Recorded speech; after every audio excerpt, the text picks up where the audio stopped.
Bom, galera do Lakers Brasil e fãs do Lakers, a gente vai fazer o terceiro podcast comigo, Emerson Rodrigues, Vini, E aí? Igor Fala, galera. e o Felipe, E aí, galera? conhecido como Pai Felipe do site. Fala aí, galera. Bom, hoje a gente começa abordando os jogos da semana. O primeiro jogo que a gente vai abordar é Los Angeles Lakers e Miami Heat. Jogo que o Lakers perdeu de 101-88.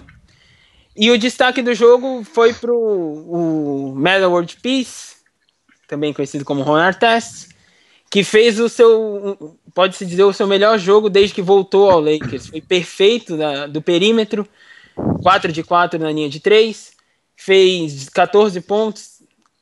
E o Nick Young também estava pegando fogo no jogo, 17 pontos, 5 de 9 na linha de 3. Só que o Lakers conseguiu a proeza de perder de novo o jogo no último quarto. Esse time tem uma dificuldade muito grande em fechar os jogos. Você pode rapidão falar que dia foi o jogo mesmo? Eu perdi a tabela aqui do Box Foi Score. dia 10 de novembro. Enquanto isso, eu vou falar Terça-feira. aqui. Vai falando aí. Esse jogo aí foi um jogo que o Clark forçou muito, né?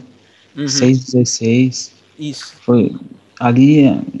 E o Byron, mais uma vez, acabando com o time. Esse foi o jogo que o Nick Young voltou a apresentar aquela forma que ele pode render. Que acho que, se não me engano, com ele a gente chegou a abrir 3 ou 6 de vantagem no segundo, terceiro, quarto, ou empatar o jogo, mas tipo, ele entrou botando fogo mesmo. Ele teve aquele que Ele acertou 3 bolas de 3 falaram seguidas. que foi um crossover, mas ele ia perder a bola pro Justice Winslow e o cara se jogou no chão, ele passou por trás das costas. Foi um lance tipo pra animar pelo menos, mas depois aí o Byron conseguiu cagar com o jogo.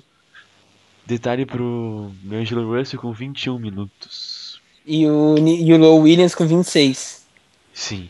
Isso que quebra o time. E nesse jogo também foi aquilo que o Masca falou uns podcasts atrás, que Clarkson tá chutando muito despreocupado, parece que ele não tá ligando pro time, não sei, mas acho que foi o nosso pior jogo do ano até agora. Só pra completar, foi o primeiro jogo em que quer dizer, o primeiro jogo não, porque desde o primeiro jogo da temporada isso foi visível. Mas foi um dos primeiros jogos que o nosso garrafão foi comido vivo. Sim, o Whiteside deitou na gente. O Bosch e o Whiteside conseguiram double-doubles. O Bosch 30-11 e o Whiteside 19-15. Felipe, algum comentário sobre o jogo?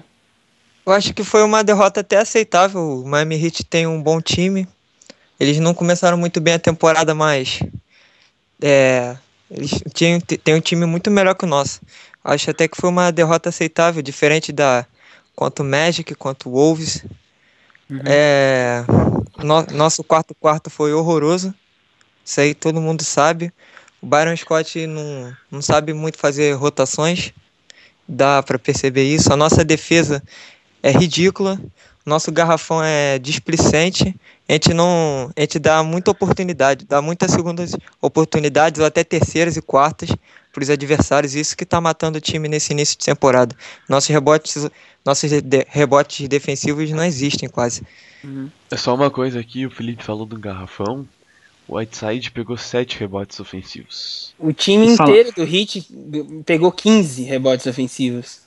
Eu acho que o retrato do nosso time é uma jogada no final do jogo já, que o cara vai com o tapete aberto, só enterra. Ninguém nem encosta. Nossa! Foi a primeira vez que eu vi os caras que narram o jogo lá da TWC. Os caras ficaram realmente pé da vida. Os caras ficaram loucos, porque eu acho que foi ou o Julius Randle ou o Lou Williams que meio que tropeçou, meio que deixou a jogada de lado e o Deng correu sozinho pra cesta. Aquela jogada foi marcante mesmo. E tem mais um pequeno fato no jogo.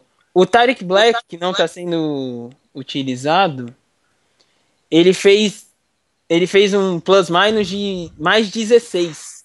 enquanto ele esteve em quadra, o Lakers venceu por 16 pontos. Pra ter ideia, o Hibbert fez No menos... total, né? Não foi uma vez só. Não, no plus Somando minus, em todas né? as vezes que, tipo, ele teve em quadro, não foi uma diferença de 16. Foi, tipo... Sim. Assim, entendeu? Todos os reservas fizeram... Quando eles estiveram em quadro, o time conseguiu ganhar o jogo.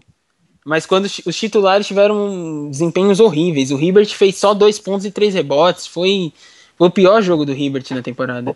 Foi o pior jogo do Lakers, eu acho. Outro lance vergonhoso é aquele do Etas, né? Nossa. 2, né? Aquele que ele arremessou de costas e outro que ele tomou um cross. Bem lembrado. Nossa, aquele foi ridículo. Bom, vamos pro segundo jogo. O segundo jogo é o que acho que mais doeu pra todos, né? Que foi o Los Angeles Lakers contra o Orlando. Do jogo da quarta-feira, o back-to-back, dia 11. A gente começou muito bem o jogo. Se eu não estou enganado, a gente abriu uma vantagem. Depois perdemos a vantagem de novo. E aí o jogo foi equilibrado. O Lakers não conseguia passar à frente. Eu lembro que teve umas 5, 6 oportunidades que o Lakers ficou 1, 2 ou 3 pontos atrás, ou seja, com uma jogada conseguia virar e não conseguia de jeito nenhum resolver aquele jogo. Foi um jogo em que aí trocou, o Hibbert se destacou, o World Peace se destacou de novo, o Nick Young jogou bem, o DeAngelo conseguiu um bom jogo pela primeira vez, conseguiu mais de 30 minutos, mas a gente perdeu no game winner do Vucevic. Uma coisa que eu tava faz tempo, já desde a Summer League, dos jogos da Precision que eu tenho observado, os três não conseguem jogar bem. Ou o DeAngelo joga bem e os outros dois jogam mal. Ou o Clarkson e o Randall jogam bem e o Russell joga muito mal. Ou um joga bem e os outros dois tipo, são muito inconstantes. O Byron não consegue montar um esquema que favoreça os três.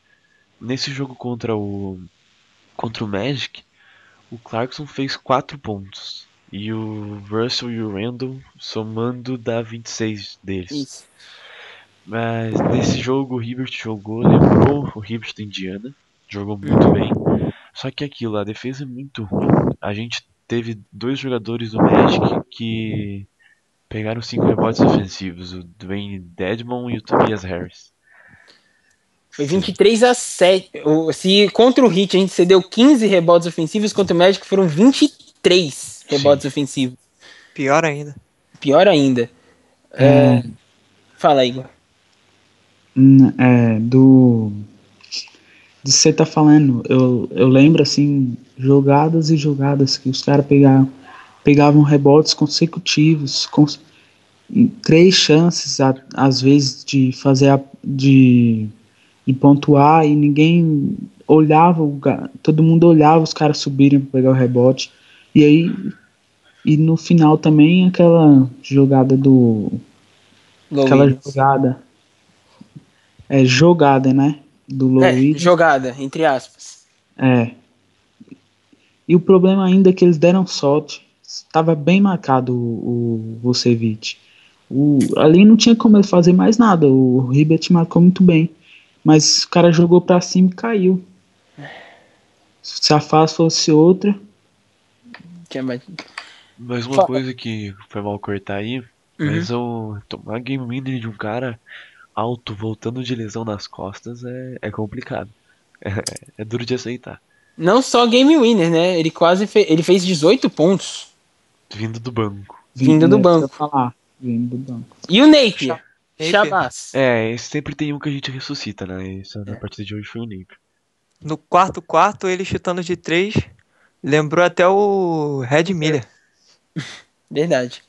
Ele tava com a mão muito quente no quarto. Ele que botou o Magic no jogo praticamente. Verdade. Pode emendar e falar aí, Felipe. Se quiser. Foi a pior derrota da temporada. A que mais doeu, eu não sei. Teve uma contra o Wolves quando a gente ainda tinha esperança que o time poderia iniciar bem. Acho que essa foi a pior. A gente perdeu por 1 ponto. Mas quanto o Magic, a gente deixou muitas segundas oportunidades pra esse time. O Tobias Harris pegou 5, né? 5 rebotes ofensivos. E ele nem pivô pra ter essa noção. E eu acho que teve um momento do jogo que eles estavam com 21 rebotes ofensivos e a gente com 7.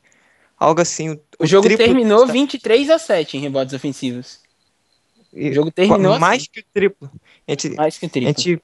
Mais que o triplo de rebotes ofensivos que a gente permitiu do que a gente capturou. Então isso prejudica muito um time para tentar vencer uma partida. Não dá pra deixar tantos rebotes ofensivos. Pra se ter uma ideia, o Magic arremessou 100 vezes a bola. 100 vezes. Eles fizeram 40 de 100, 40%. O Lakers arremessou 79 vezes e acertou 39. O aproveitamento do Lakers foi muito maior, só que o Magic arremessou 21 bolas a mais. Próximo jogo. E aí o jogo da última sexta-feira 13, marcada no mundo com várias tragédias. Aconteceu a tragédia de Paris e tal. E rolou Japão. O jogo que rolou foi Dallas Mavericks e Los Angeles Lakers. O Lakers perdeu por 90-82. Só que, novamente, mostrou um bom jogo, conseguiu equilibrar por um bom tempo. E a única bola que me vem à cabeça é o Metta World Peace chutando livre do corner. A gente tendo a oportunidade para baixar em 1 ponto o jogo. E ele errando aquela bola e a gente acabando perdendo. Aí começou a fazer falta, aí nenhuma bola de 3 mais caiu. O Kobe voltou nesse jogo, né?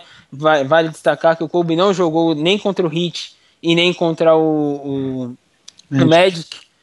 Então a volta do Kobe foi importantíssima, ele voltou muito bem. A gente abriu 19-9 no primeiro quarto, com o Kobe chutando 100%. Só que aí voltou ele começou o quarto como greatest que ele é, o melhor jogador de todos os tempos que ele é. Eita. Minha opinião. E só que voltou o Kobe com 38 anos, depois do segundo quarto, terceiro, e começou a chutar qualquer bola e aí não adiantou muito. Só que o que afundou o time foi o Lou Williams. Nesse jogo ele foi lamentável. O time inteiro teve um plus-minus assim, muito regular. O Lou Williams teve menos 19. Ele afundou o time, 3 de 11 no field goal e errou 2 lances livres, ou seja, ele afundou o time mesmo. Não que eu torça para ele mal, nada, porque ele é um bom jogador, ele tem tudo para ser o nosso sexto homem. Só que ele jogar mais minutos que o DeAngelo é alguma coisa que eu não consigo aceitar. E nesse jogo ele jogou 28, o DeAngelo 23.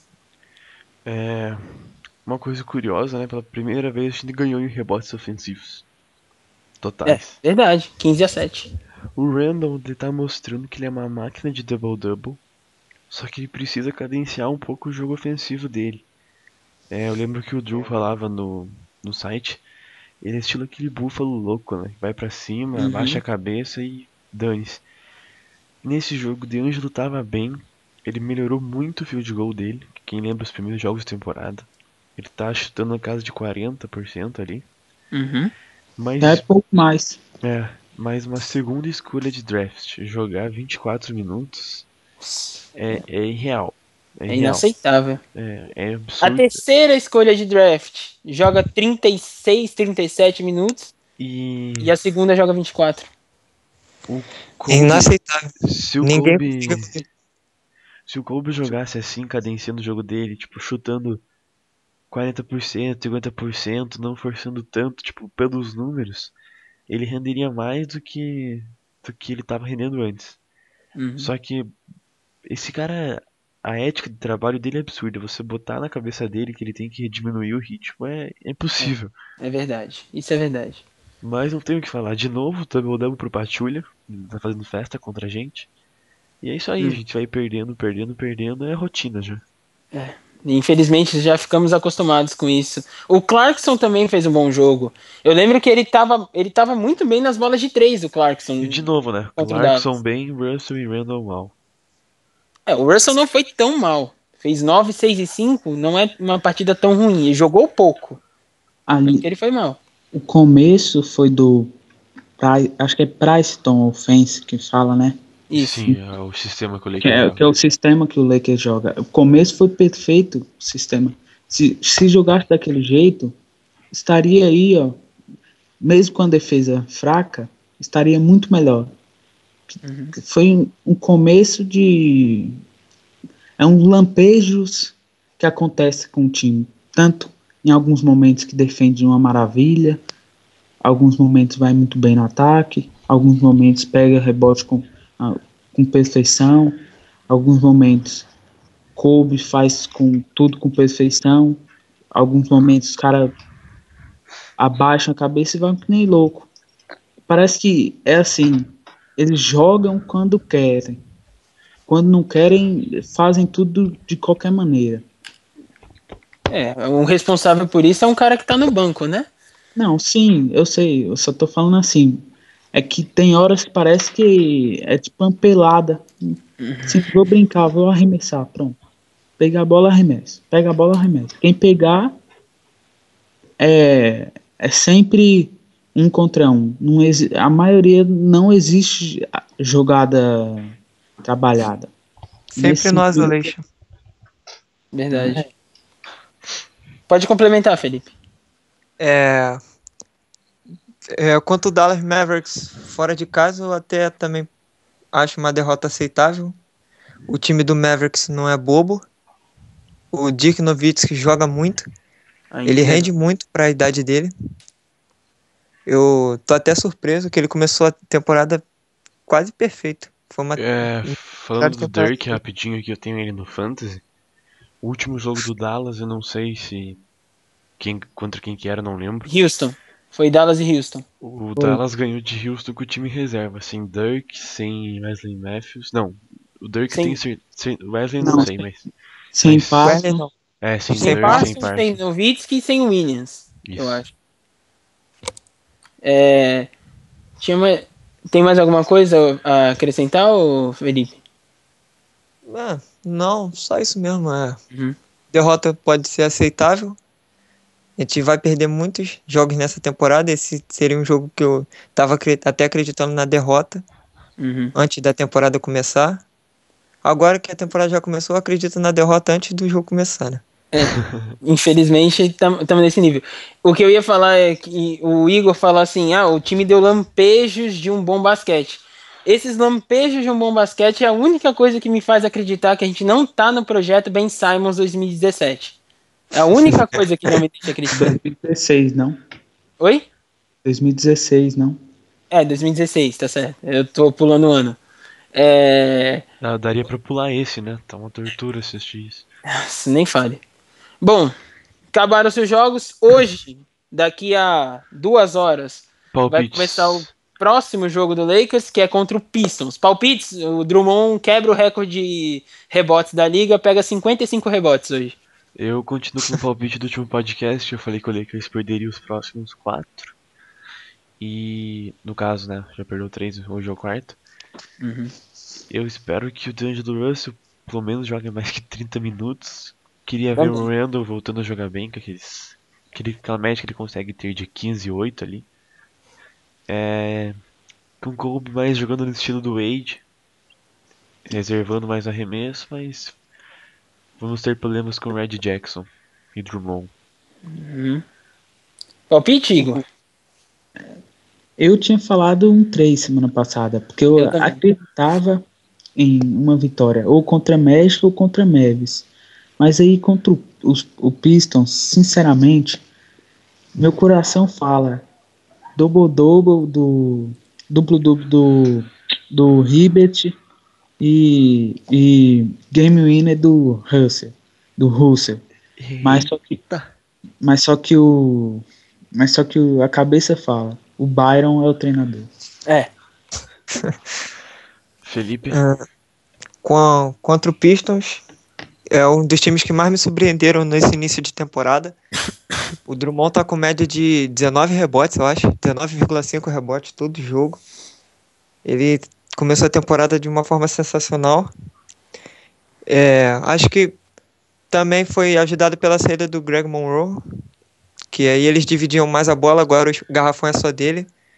Esse é o estilo do técnico deles, que foi aplicado no Orlando Magic de Dwight Howard. Mas eu acho que ele vai destruir o garrafão do Lakers sem dó nem piedade. Esse é o meu palpite. O Reggie Jackson é um armador que eu gosto demais. Ele sabe distribuir o jogo, ele sabe fazer ponta. É um bom duelo pro Russell, né? Saber se só ele... uma coisa, teve um tweet que falaram que não sabem ainda se o Clarkson ou o Low Williams vai marcar o Reggie Jackson, até pela dificuldade do Russell. Mas o Russell tá marcando mais os três, na minha opinião. Eu falei. É o mais esforçado, pelo menos. O Russell tá com média. É o líder em média de roubos do Lakers, se eu não estiver errado. Pra ser não, ele é. Lakers, ele sempre foi muito bom de bola. Ele é 1.2, tá aqui no site. Dos três, ele é o mais esforçado. O Williams, ele dificilmente marca uma jogada bem. O Clarkson, às vezes ele parece desligado na defesa. Parece que ele não marca tão bem, não marca tão forte para no ataque ter um rendimento melhor. Não sei se é isso. Nem o Nick Young é um bom defensor, assim, pensando em quem vai marcar o Reggie Jackson. O Nick Young é um bom defensor no 1 contra 1. No sistema, ele não é muito bom, mas no 1 contra 1 ele marca muito bem. No 1 contra 1 o Kobe também. Eu sei, então, mas vídeo marcando LeBron. LeBron nos tempos áureos dele, se é que podemos dizer assim. Ok. Então acho que a parte de jogo fechou, né? Isso. Eu tenho... calma aí, o Kaique chegou, vou pôr ele. Isso, bote. Então assim, tem um tópico que a gente separou aqui que ele é meio contraditório. Eu vou tirar esse tópico e vou botar uma questão pra gente, que é que o pessoal comenta muito. D'Angelo Russell foi uma escolha errada? Tipo, o Okafor seria melhor? Começando com o Emerson. Essas buchas você joga pra mim, né? Vamos lá. Se o D'Angelo foi uma escolha errada, não. Na minha visão, não. Porque o Lakers pensou muito... Opa. E aí, Kaique? E aí, beleza? Beleza, gente. Só pra situar aqui rapidão, a gente terminou os jogos da semana e o de hoje. E agora o Felipe tá aí, o pai Felipe. Firmeza. E a gente tá falando de um tópico que eu comentei, se teria sido melhor o Okafor ou se o D'Angelo Russell foi uma escolha errada. Beleza. Então, prosseguindo. O D'Angelo Russell não foi uma escolha errada, na minha opinião, porque ele tem um futuro muito, pra mim, né? Ele tem um futuro muito mais brilhante do que o Okafor vai ter na NBA. Os dois vão ser gigantes na liga. Pra mim, os dois, daqui a alguns anos, vão estar em All-Star Game, vão estar em finais da NBA, se Deus quiser, o Okafor em outro time e o Russell continuando aqui. Mas a escolha não foi errada. A escolha foi errada. Na verdade, para mim, o Russell ficou muito empolgado em vir pro Lakers e nem sabia ele que estava vindo para uma armadilha, né? Porque aqui ele não tem um playbook decente, aqui ele não tem um time que tem algumas jogadas que ajudem ele, etc. Então, para mim, se o técnico atual, nosso querido Brian Scott, ou um novo técnico que vier, ter um playbook decente, ter jogadas, conseguir fazer esse time armar, o D'Angelo Russell vai ser uma peça fundamental. É minha vez? Yes! Assim, o pessoal fala, né? Tenho 2 amigos nossos no site ali bem bacanas que promovem a amizade. Não devo citar nomes.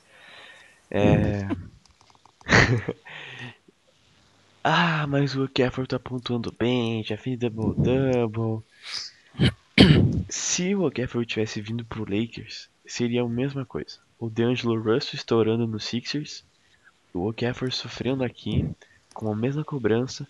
Aí esse pessoalzinho que critica o Okafor, não sei, que apoia ele, quer dizer, estaria criticando ele e apoiando o Russell. E também tem aquele negócio assim, por que o Lakers não foi atrás do Rondo? O Rondo aqui ia sofrer mais do que ele sofreu no Dallas. Imagina o armador do cacife do Rondo, que pra mim é um dos melhores, jogando sem um playbook. O armador precisa de um playbook. Então o D'Angelo, não fugindo da pergunta, né? O D'Angelo Russell foi acertado. Tem um futuro imenso pela frente, brilhante, mas precisa de tempo e de um técnico. Então eu acho que qualquer um dos dois, se viesse, estaria em boas mãos. Tanto o Okafor quanto o Russell, mas eu preferi o Russell. Só para falar do pessoal que fala dos números do Okafor, o Kef, como queiram, na faculdade, o Russell tinha 19 pontos, o Okafor 15. E Russell ainda tem a obrigação, entre aspas, de armar o jogo, apesar de ele ter jogado um bom tempo como um shooting guard lá em Ohio. Mas mesmo assim ele é um combo guard, ele armava bem o jogo. Mas isso, por causa que lá tinha um sistema de jogo, um técnico deles lá, um dos melhores da NCAA. Aqui não acontece o playbook. E quando assim ele consegue achar um cara em condições de arremesso, o cara erra. Entendeu? E o cara tá jogando, não sei a média exata, mas é 26, 27 minutos que ele tá jogando, se duvidar nem isso. No top 5 do draft, é o que joga menos tempo. Disparado. Não, mas o Ezonha joga mais tempo que ele? Tem mesmo. Mas mesmo assim, tipo, os números são próximos, o D'Angelo Russell é titular e o Ezonha é reserva. Sei. Mas o top 3 ele é disparado. Não, top 3 eu sei. Felipe? A decisão de escolha do D'Angelo Russell, eu não sei se foi acertada ou não. Eu sei que ele tem um futuro imenso pela frente, não sei se ele vai vingar. Mas uma coisa eu tenho certeza é que você não evolui no banco, sentado vendo outros jogarem. Você tem que jogar também. O D'Angelo Russell tem uma visão de jogo espetacular. Às vezes você vendo o jogo do Lakers, você observa que ele dá uns passes magníficos e nem o próprio companheiro entende que a bola vai para ele. Às vezes ele comete um turnover. Isso aconteceu muito com o Clarkson, né? Clarkson teve... Aquele jogo contra o Miami, os dois não se entenderam. Eu ia falar. E antes do draft eu escolheria o Okafor.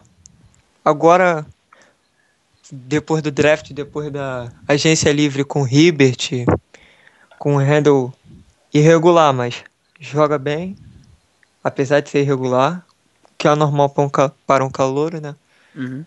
Eu escolheria o Russell mesmo e colocaria ele para jogar no mínimo uns 30 minutos todo jogo. E só uma coisa rapidinho. Pode terminar aí, Felipe, aí eu falo. Já. Ele é um armador espetacular e ele precisa de um esquema ofensivo que ajude ele.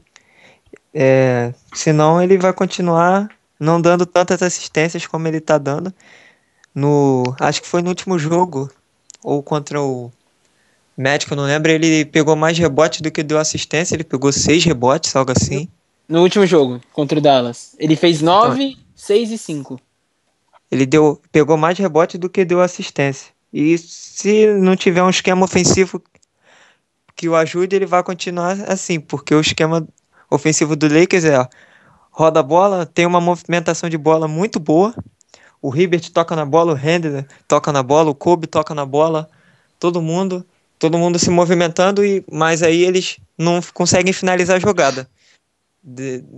Faltando 10 segundos, a gente ainda tá rodando a bola, e aí a gente vê que não tem mais tempo, e aí faz o isolation em quem tá com a bola e chuta. Essa é a jogada do Lakers. Então, posso só falar uma coisa rapidinho? Pode? Fique à vontade. não é puxar saco não, mas o texto que a moderação fez, acho que foi ontem, se não me engano, ontem ou antes de ontem, é perfeito. Resume todo o sistema ofensivo do Lakers. O que acontece e o que deveria acontecer no Preston Offense. Pode concluir aí, desculpa, Felipe. Tudo bem, eu já estava para concluir mesmo, é só isso que eu queria falar. A escolha do D'Angelo Russell foi muito bem, foi uma muito boa escolha, não para ele, que ele está se afundando, mas pra gente foi uma escolha muito boa. O Okafor, eu já esperava que ele começasse bem a temporada, porque ele já é um jogador pronto pra NBA. E no Sixers só tem ele, né? Tipo, ele não tem que dividir a atenção com ninguém. Verdade. Só tem ele, o Sixers. Ele joga sozinho. Mas a adaptação de um armador pra NBA é muito mais difícil do que a de um pivô. E agora só pegar o exemplo do Stephen Curry, né? Agora é só esperar que ele vai render bons frutos pro nosso time. Pode falar, Kaique. Então, como eu no podcast já tinha falado disso, o Russell ele veio pro Lakers. Então, como a gente é um time grande, o maior time da NBA, onde a mídia é maior, a cobrança é maior, obviamente o pessoal ia cobrar muito mais dele do que o Okafor indo pro 76ers. Mesma coisa seria se o Okafor tivesse vindo pra cá e o Russell pra lá. Como o Lakers é um time que sempre foi time de playoffs, sempre time de chegada, e há 2 anos a gente não chega nem perto, só derrota, só tanque. E a última vez que a gente foi pros playoffs também fomos varridos, com certeza a cobrança no Russell ia ser muito maior. Porque a torcida tá meio que carente também de jogador. Só tinha tranqueira no elenco. Aí você pega a escolha top 2, o pessoal já acha que ele tem que chegar arrebentando. Ele tem 19 anos, então é bem diferente a NCAA, né, da NBA. Tanto a linha de 3 pontos é mais distante, tanto que nos primeiros jogos ele estava tendo uma dificuldade grande, agora ele já acostumou, já tá matando mais bolinha de 3. E também tem o problema disso. É difícil comparar os dois porque o Russell joga 24,9 minutos por jogo. O Okafor tá jogando 33,8, ou seja, é praticamente 10 minutos a mais. É praticamente um quarto. Sim, praticamente um quarto a mais que ele joga que o Russell. No último quarto, o Russell nunca praticamente tá no jogo. Sempre o Lou Williams. Então é complicado pegar e comparar agora. Mas é o que eu já falei. A gente já percebeu que o Russell vai ser um All-Star. O cara tem um futuro brilhante. Só que a gente tem que ter paciência. E o técnico não tá ajudando. A gente não tá conseguindo desenvolver do jeito certo. Só uma última pergunta, assim, para todos, com uma resposta rápida. Vocês acham que o D'Angelo se deslumbrou com o Los Angeles Lakers, com a cidade de Los Angeles? Porque a gente vê que ele é um cara meio marrento, se garante, né? E aí, vocês acham que ele se deslumbrou com a cidade? Isso pode ter atrapalhado ele no começo? Eu acho que ele entrou no clima. Alguém tá com eco. Ele entrou no clima, mas quem realmente queria vir pra cá era o Okafor. Ele dava declarações, eu torci pro Lakers, eu quero vir pro Lakers. Então se o Okafor tivesse vindo, acho que essa deslumbrância que fala.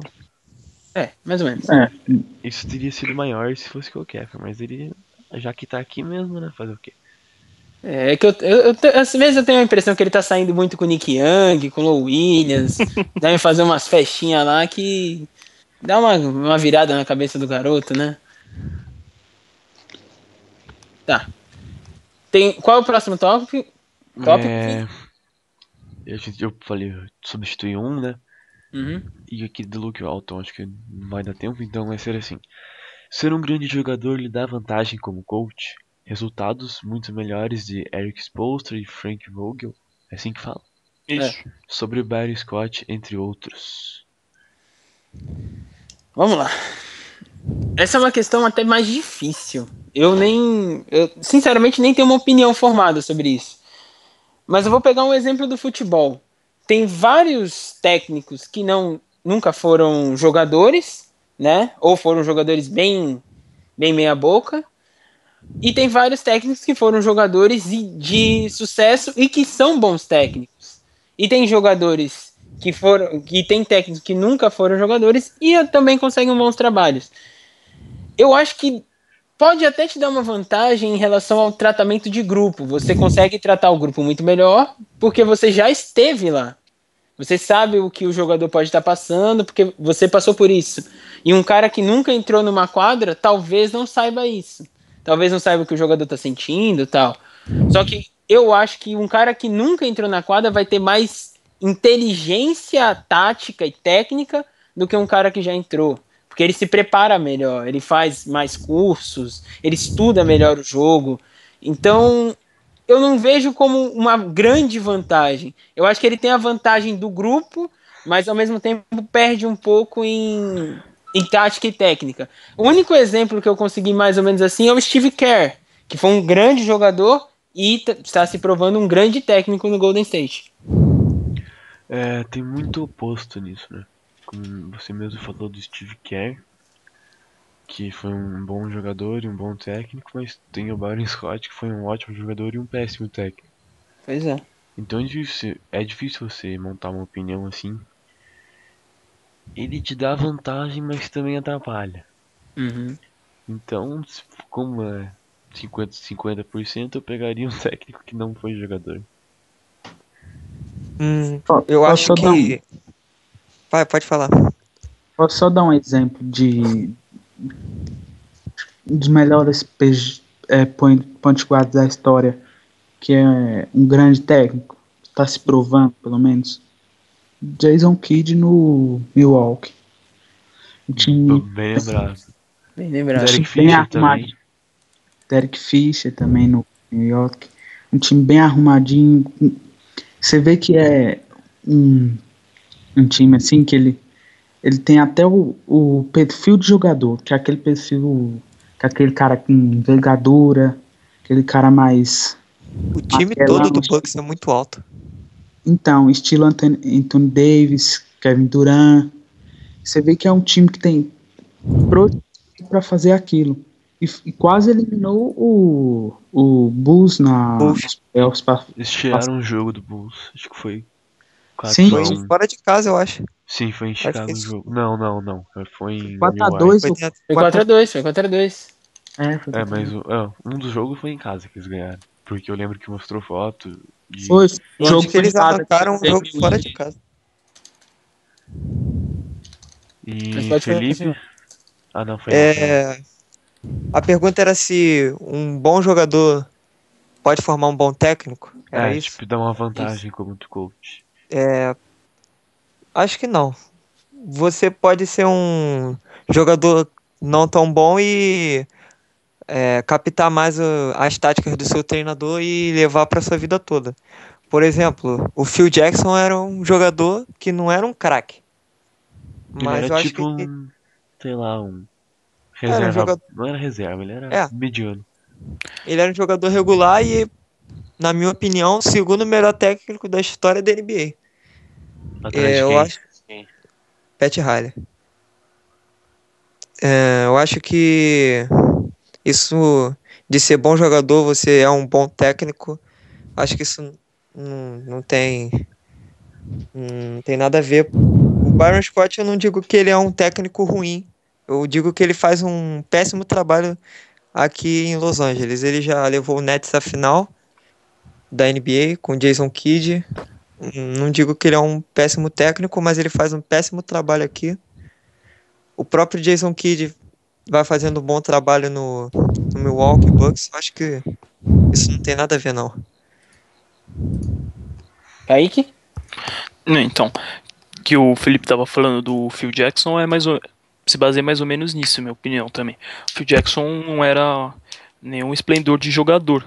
Ele era reserva, né? Vinha do banco no Knicks, só que ele não era muito bom no ataque, só que o QI de basquete dele fez ele tornar um jogador muito melhor. Então, automaticamente, ele tendo um QI de basquete, é mais fácil você também ser um bom treinador. Porque nem todo ótimo jogador consegue passar pra alguém o que ele sabe. É tipo, como você sendo professor. Às vezes você pode ter conhecimento, um conhecimento muito grande da coisa, mas você não tem a moral de passar para os outros esse conhecimento. E tem gente que já consegue. O Phil Jackson era assim. Ele não foi um excelente jogador, só que a visão dele do basquete, QI dele de basquete era fenomenal, e é algo que ele conseguia passar para os jogadores. E o Byron, ele foi um excelente jogador, no começo do século ele era até um bom técnico, só que o que parece que aconteceu com o Byron é que ele parou no tempo, tipo, ele não se reinventou. Hoje em dia o basquete é muito dinâmico, toda hora aparece coisa nova e ele parece que parou no tempo. Ele acho que ainda tá em 2000 e mudou muita coisa. Falando isso de parar no tempo, o time que mais jogava no estilo old school era o Memphis, com 2 caras grandes, um armador meio maestro, e eles estão bem mal nesse começo de temporada. Ganharam hoje, mas eles perderam. Estavam cogitando até tomaram uma lavada do Warriors. Acho que foi sim, 50 pontos de se não me engano, eles perderam pro Jazz. Não foi pro Jazz, foi pro time fraco. Eu não sei, mas acho que ele precisa se reinventar mesmo. E os tempos mudam. Uhum. A camisinha com a AIDS é fundamental. Foi mal, não podia segurar essa. Próximo tópico? Próximo tópico. E o último também. O Lakers precisa fazer alterações no roster para melhorar essa defesa? Ou apenas uma boa equipe técnica conseguiria trabalhar com os recursos humanos que temos? Ou seja, a gente precisa de troca, precisa de novos jogadores para ter uma boa defesa, ou que dá para fazer uma boa defesa, só precisa de um técnico. Como, por exemplo, todos não, né? Uma boa parte do site gosta muito do Tom Thibodeau, falando que iria reventar essa defesa, queria fazer o time tomar 50 pontos por jogo e etc e tal. Vamos lá. O Lakers tem bons jogadores de defesa? Não. O nosso melhor jogador de defesa é um cara de quase 40 anos. Se chama Melo World Peace. O segundo melhor tá nessa casa de idade, se chama Kobe Bryant. Não. Tô falando do perímetro. Tá. Perímetro, calma. O Hibbert é um bom defensor? Tariq Black também. Mas o Hibbert tá um pouco sendo... E o Larry Nance? Não, calma. Calma que eu chego lá. Nossos dois pivôs são bons defensores, só que pivô é uma função que é meio que requisitado que você seja um bom defensor. Tem pivôs que não são, eu sei, mas é meio que requisitado isso. Os nossos alas pivôs, o Julius Randle já não defende tanto, o Larry Nance é muito atlético, então ele defende bastante. Só que o Julius Randle já não defende tanto, o Bass, que é um ala pivô de verdade, só que tá jogando de center, tem uma defesa também muito média. O Kelly não sabe o que é defesa até hoje. Então a gente fica meio nesse... O nosso ala pivô não defende tanto. E a nossa defesa de perímetro, os melhores jogadores já têm 40... Os melhores defensores já têm 40 anos. O DeAngelo é que está se despontando como um bom jogador de defesa, mas ainda está longe de ser chamado de bom. Está na média. Então eu acho que só trocar o técnico ajudaria, melhoraria um pouco, mas eu não acho que temos um bom jogador para fazer uma defesa. Uma coisa assim que eu me lembro até hoje foi quando o Byron assumiu esse time, que ele fez uma propaganda dessa defesa.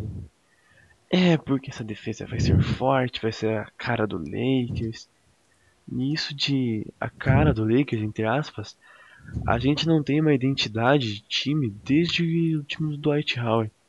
A gente é sempre um time assim que se vira no mano a mano. O Lakers não é referência em nada, muito menos na defesa. E a gente tem boas peças. O Hibbert defende bem dentro dos limites dele. O Randall precisa de um trabalho especial para defesa, mas se ele for trabalhado, ele vai ser muito bom defensor, porque rebote com ele é muito ele pega muito rebote. O Larry Nance e o Melo World Peace, pelos minutos que jogam, precisariam de eles são reservas os dois, né? Eles precisariam de 2 caras titulares que defendem a quantidade que eles defendam. Porque tem o Kobe, né? Mas o Kobe sozinho não salva aquela coisa. Então, eles precisam de 2 caras titulares que defendam bem pra não ficar a responsabilidade de uma defesa inteira em 2 caras que estão no banco. Por isso que a gente acaba tomando 70 mil pontos em garrafão, permitindo inúmeros rebotes ofensivos. E o Byron tem as peças certas, só que ele não sabe estudar os jogadores para montar a defesa certa para aquele tipo de jogador. Então por isso que e o nosso ataque não é ruim. Então compensaria mais pegar um técnico bom em defesa, no caso o Thibodeau, porque o ataque até que se vira. Igor? Assim, para mim o segredo, não é que, para mim o segredo é ter uma defesa de perímetro boas, porque tanto vai dificultar o chute, o arremesso do perímetro, como vai dificultar o cara infiltrar. E quando o cara infiltrar, querendo ou não, o cara que infiltra é mais baixo que o pivô, que quase nenhum pivô vai infiltrar. Ele está esperando a bola dentro do garrafão. O pivô vai sempre levar vantagem na altura. Então facilita o toco ou o cara fazer o cara errar. E isso não acontece, porque os caras dos times adversários passam assim, ó, passam andando com a bola. Se eles quiserem passar andando, eles passam. Porque os caras parece que têm preguiça de marcar. Não sei, não é preguiça a palavra certa, deixa eu ver. Não tem a capacidade de marcar também. Uhum. Então, os caras infiltram mais fácil. E também deixam mais espaço no perímetro. Então, para mim, o segredo é ter uma defesa de perímetro boa, para que dificulte tanto a infiltração como o arremesso de média e longa distância. Igor, mas então você acha que tem que trocar as peças que o Lakers tem ou tentar fazer essa defesa com o Byron ou tentar fazer essa defesa com outro técnico? Porque a pergunta do cara é essa aí. Tentar fazer a defesa com outro técnico. Uhum. Só pra colocar, eu acho que o Lakers é o único time na NBA que faz marcação tripla num jogador que não vai ser o cara que vai arremessar. Os 2 pivôs saem afobados e aí a gente toma uma bola de 3 livre. Isso aconteceu 766 vezes esse ano. O cara tá com a bola, vai 3 em cima do cara, vai o Randall, o Hibbert e o Kobe no mesmo cara, e o cara manda, e um chutador de peso especialista. Contra o Dallas teve o Parsons, o Villanueva, contra o Magic teve o Napier. Todo mundo chutava livre do nosso perímetro. Eu acho que o Lakers é o único time que faz isso. Caralho. Escutaram? O quê? Nossa, velho, tem um puta raio aqui, velho. Eu escutei. Então pra escutar. Felipe? Bom, a pergunta era se tinha que mudar de técnico, mudar de time ou mudar as peças. Ou mudar os jogadores ou mudar o que... técnico pra tomar uma defesa? Mudar de time é complicado, né? É verdade. Eu acho que precisa sim mudar de técnico, precisa sim mudar as peças no elenco. Entre no perímetro, eu vou discordar de vocês, o Kobe, eu não acho ele hoje um bom defensor. Acho que ele dá... Às vezes ele pega um jogador e marca bem, mas ele não consegue acompanhar o jogo todo numa boa defesa. Então ele deixa muitos jogadores passarem mais pela idade dele. Eu não acho ele um bom defensor. O D'Angelo Russell é regular, o Clarkson é regular, o Williams não está defendendo bem, mas ele é regular. O Young não é regular, mas ele às vezes marca bem. O Ron Artest, ele tá marcando bem. Ele é o único do perímetro que eu acho que marca bem. Isso prejudica demais até o garrafão. O Randle tem um potencial defensivo imenso. Se ele for bem trabalhado, ele pode ser um grande defensor, porque ele é rápido e ele é forte. É uma combinação bem difícil de se achar. Mas eu acho que precisa mudar também o técnico. O Byron Scott não implanta uma defesa boa no Lakers. Esse é o maior problema. Falta também material humano. Meu Deus. Aí, antes que o Vini se borre aí, por favor, Kaique, termine essa opinião. Então, é assim. É o que vocês falaram. O Byron Scott chegou fazendo a propaganda de defesa, que a gente precisava de defesa e tal. Então já estamos no segundo ano e até agora a gente não viu nada. Não tem nenhum resquício de defesa. Realmente eu acho que falta material humano. Nosso time titular, o nosso perímetro, o Russell, ainda não marca bem. Não sei se também vai ser um marcador potencial. Ele é um cara mais ofensivo. O Clarkson também não marca bem. E o Kobe, já pela idade, jogando na posição 3, que muitas vezes, quase sempre, ele vai levar desvantagem na altura pro jogador. Os jogadores mais físicos, ele até certo ponto do jogo consegue marcar bem. Só que depois ele cansa e ele também ataca muito. Então é complicado você chegar na idade dele, ter que atacar e defender no mesmo nível. É difícil até o final do jogo. Então isso prejudica muito ele estar jogando na posição 3. E o Randall é o que falaram, ele tem um potencial, acho que defensivo bom, precisa ser trabalhado. E o Ribert é um potencial defensor, defende até que bem o garrafão, só que ele tá perdidinho ali porque o time tá perdido. Então às vezes ele tá no garrafão, ele tem que sair para cobrir o perímetro, aí a gente toma ponto no garrafão. É complicado. É assim, todo time para ser campeão, para ganhar, ele tem que ter um balanceamento no time. Tanto o ataque quanto a defesa tem que ser bons. Só que é assim, a maioria dos jogadores, principalmente quem é habilidoso, que decide lá na frente, é difícil você ver um cara desse que gosta também de marcar. Tipo, a defesa, pro cara defender bem, primeiro ele tem que gostar de marcar, tá no sangue do cara. Não é todo mundo que vai defender muito bem. Só que aí que o técnico entra. O que me parece é que o Byron, ele, tipo, passa um marasmo pro time. Então, ele não chega no... Deve chegar no treinamento, velho, do mesmo jeito que ele fica lá no jogo, de braço cruzado, olhando com cara de bunda pra todo mundo. E o jogador olha aquilo e fala, mano, eu vou defender de qualquer jeito aqui, vou fazer um pouco minha parte, corro um pouco ali, um pouco pra lá e vamos vendo o que dá. Quero saber de ataque. Então parece muito que... Parece não, o Byron não passa nada ali pro time. A gente não tem uma troca defensiva, não tem um esquema de rotação bom.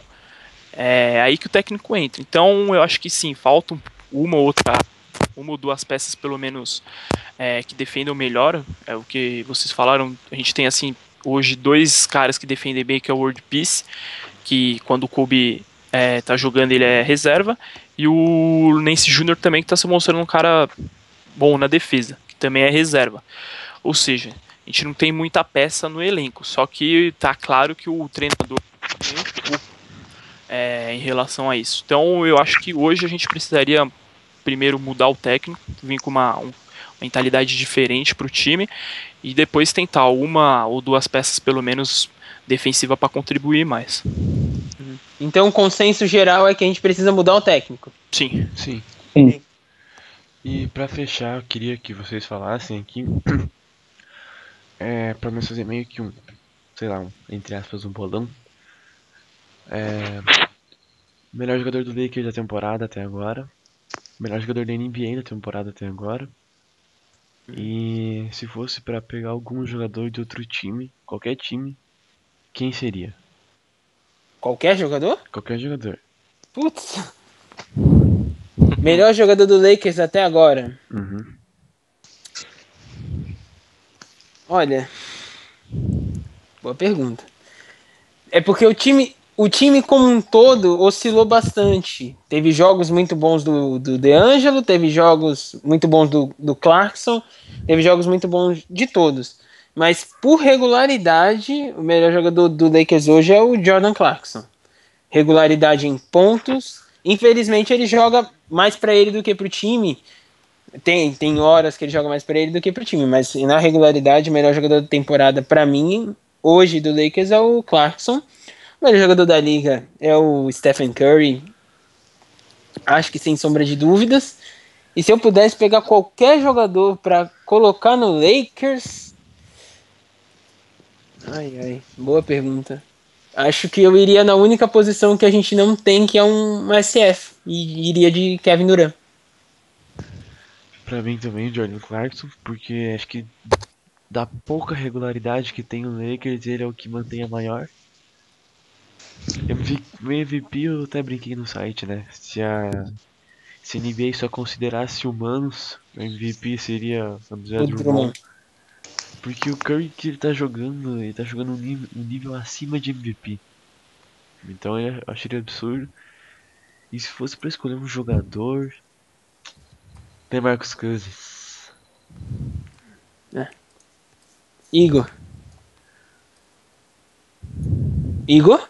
Caiu Ih, de novo. Caiu. Caiu. Felipe. Se fosse pra. Ah, não. Primeiro começa com o melhor jogador do Lakers. Isso. Bom, se for pegar os números, o melhor, com certeza, foi o Jordan Clarkson. Mas falando de produtividade, o que eu tô mais gostando de ver é o Larry Nance Jr. Foi o que eu tive mais surpresa, né? Como Foi o Larry você Nance. mesmo disse lá no site, quem nunca criticou a escolha do Larry Nance Jr. que atire a primeira pedra. É verdade. Verdade.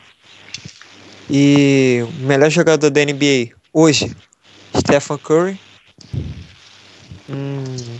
Se fosse para escolher um jogador, mais pelo futuro, não que eu acho que ele seja o melhor, porque como eu já disse é o Stephen Curry, mas falando do futuro, Anthony Davis. Apesar de a gente ter o Julius Randle, eu iria de Anthony Davis. Posso falar aqui? Vai lá, Igor. Você caiu, pode Fala falar. aí. O Clarkson, Curry, né? Melhor. Você acha que isso é um consenso? E eu escolheria um small forward, lógico. Aí eu não sei, eu escolheria o Duran, como por ser o melhor, mas como é um time de jogos, pra mim, cairia muito bem aqui também. Quem? O Stanley Johnson. Kaique. Então vamos lá. Em questão de regularidade, acho que quem tá indo melhor é o Clarkson. O Russell não tem como ter uma regularidade, porque hora joga, hora não. Fica 15 minutos no banco. O Kobe tá sofrendo um pouco por estar jogando de small forward. O Julius Randle ainda tá variando bastante. Tem jogo que ele explode, aí tem jogo que ele fica meio apagado. Então eu acho que o mais regular por enquanto é o Clarkson. O melhor hoje da NBA, acho que você não tem dúvida, é o Stephen Curry. Mas fazer as menções honrosas aí, o Drummond tá jogando demais, pegando louco, rebote demais. O Westbrook tá jogando muito também, gosto demais dele. E se fosse pra pegar um jogador hoje, isso aí é uma pergunta que tipo depende muito. Se fosse pra pegar um jogador já e falar, ó, esse é nosso elenco, precisa de uma peça aí pra complementar. Aí é de Kevin Durant, porque é algo que falta no nosso time, a gente não tem praticamente small forward. Só que eu sou muito fã mesmo do cara, que acho que tipo tem gente que é 880, ama ele ver ele jogar, e tem gente que odeia, fala que ele é burro, que não sei o que. Mas cara, pra mim é um jogador físico, explosão, gosto demais dele, é o Westbrook. Mas pela situação do time, acho que hoje iria de Kevin Durant. Certo, okay. E eu lembrei de uma questão que eu tinha até comentado com o Emerson antes. Como o Red Jackson tá jogando muito e o Brandon Jennings tá machucado, se torna uma boa moeda de troca pro Detroit. Sim. O que vocês acham? Eu particularmente gosto muito dele, mas do que mais tem no Lakers é armador. Não vejo a gente indo pra cima dele, até porque seria mais um pra tirar minutos do Russell e do Clarkson. Mas se a gente não tivesse pegado o Russell no draft, eu acho que a gente estaria na briga por ele. Ô Vini, e aí eu tava pensando aqui, desde que você me falou, e eu pensei no seguinte: o Lakers pode não pegar o Brandon Jennings, mas algum time que precise de um PG pode pegar o Brandon Jennings. A gente manda algum jogador, aí Lou Williams ou Nick Young, pro Detroit, e a gente recebe 2 picks de primeira rodada. Seria perfeito pro Lakers. Não sei se valeria tanto, mas se mandar um Kelly da vida, um Bass, acho que seria. Não. Se mandarem duas primeiras rodadas para um time que tem 0, valeria muito a pena. Mas eu acho que o Jennings aqui, eu acho que não cabem mais.